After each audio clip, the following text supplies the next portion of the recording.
Hello, my name is Richard Curtis. Thank you very much for having me on your Education on Air conference. Just to introduce myself, I'm the writer of a whole variety of very dodgy films that have made Hugh Grant very rich and very unhappy.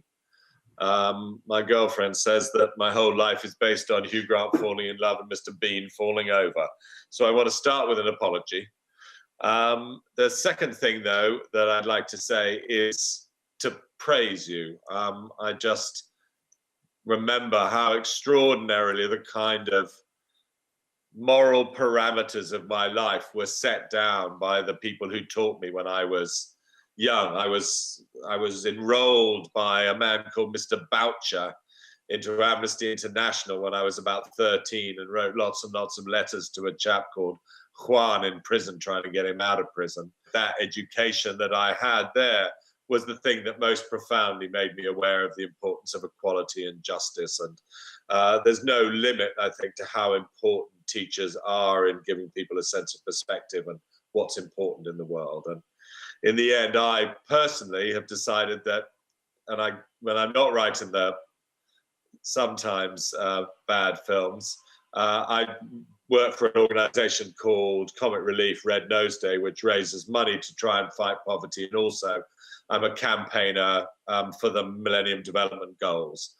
And what I'm hoping to be part of during the course of this next year is an effort to lay down the new Sustainable Development Goals, the global goals, as some kind of a marker for a new generation of adults and of politicians, but also of kids who are learning, as an amazing and ambitious thing for our time. So I keep thinking that the aim of 2015 to 2030 is that we should be the last generation to be threatened by climate change, the most determined generation to fight inequality and injustice, and the first generation to end extreme poverty. And you, as the teachers of the young, will be the people who make these things really happen.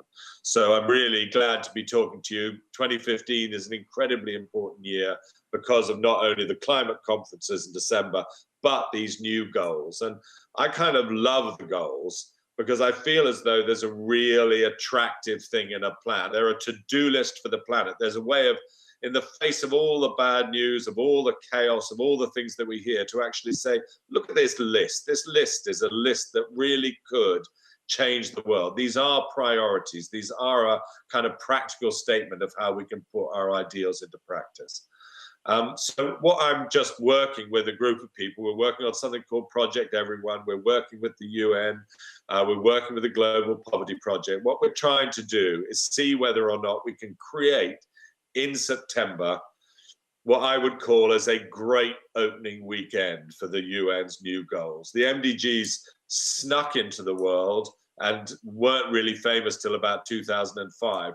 What we want to do is have a huge Star Wars, Titanic, Avengers, Age of Ultron type opening for these new goals. And so what I'm asking and what we're trying to do is to get the world's biggest lesson happening after the goals are announced in the week, as it were, after September the 28th.